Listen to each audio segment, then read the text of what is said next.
Ayan mga kahilig, magandang hapon ulit. So ayan, ang gagawin po natin ngayon mga kahilig ay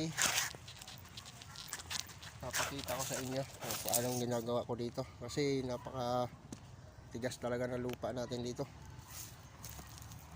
Walang mapwestuhan yung ating camera. Dito kaya. Okay, tingnan natin.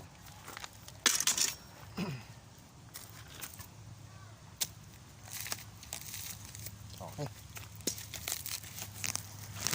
Ayan, mga kahilig, nag-pwesto na. Paano? Ang ating cameraman natin ay puro na saging. Putol. Pinutol ni putol. So, kita ba mga kahilig? O ayan mga kahilig. So, ganito ang gagawin natin. Dahil sa tigas ng lupa, bubungkalin ko yan. Gagawin natin kubon. So, may gamit tayong asarol, barita,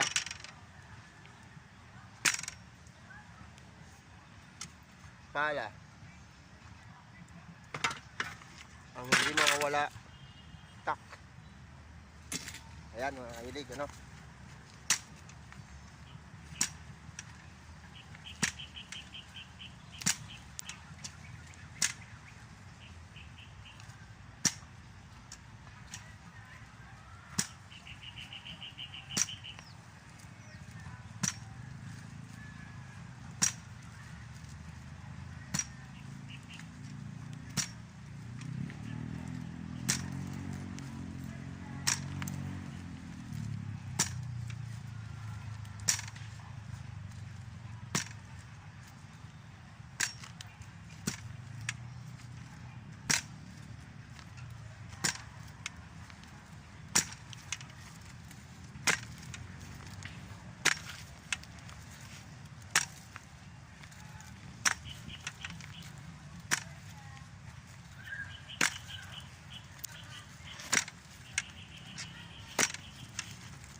Ayan mga kahilig, napakatigas ho.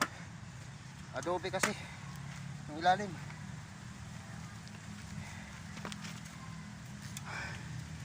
Halos gaganito lang kakapal ang lupa. Kaya ginagawa natin, pinapaumbok natin para kahit papaano makalaro yung mga ugat. Kasi pag dito lang titigas ulit yung lupa na to, dito may tanim, bali wala yung tanim mo, sayang. Kailangan natin palambutin. So ayan mga kahilig, ano, ito at totoo lang, mahirap, pagod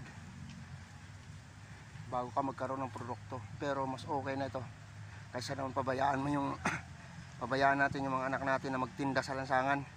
Pagkatapos pag nagkataon ay makakapurwisyo pa ng iba, di ba?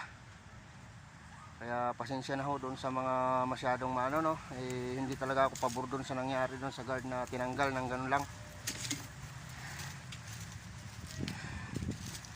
Kasi dapat sisihin doon magulang kung totoong bata man yun.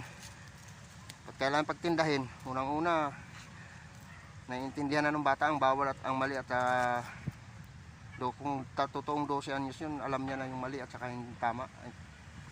Alam niyang bawal doon magtinda. Mahirap natin husgahan yung tao talaga.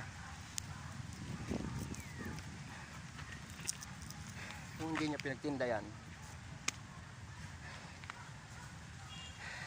yan ang dapat sikasuhin ng ating gobyerno. Yung mga pinagtitinda na yan, dapat yan damputin ng DSWD. Tapos ano sa magulang kung bakit ganyan. Kasi mayroon ginagawa na lang dahilan. Tapos nangyaring ganyan, may nasirang pamilya na naman. Paano yung mga anak ng gwardiya na yun?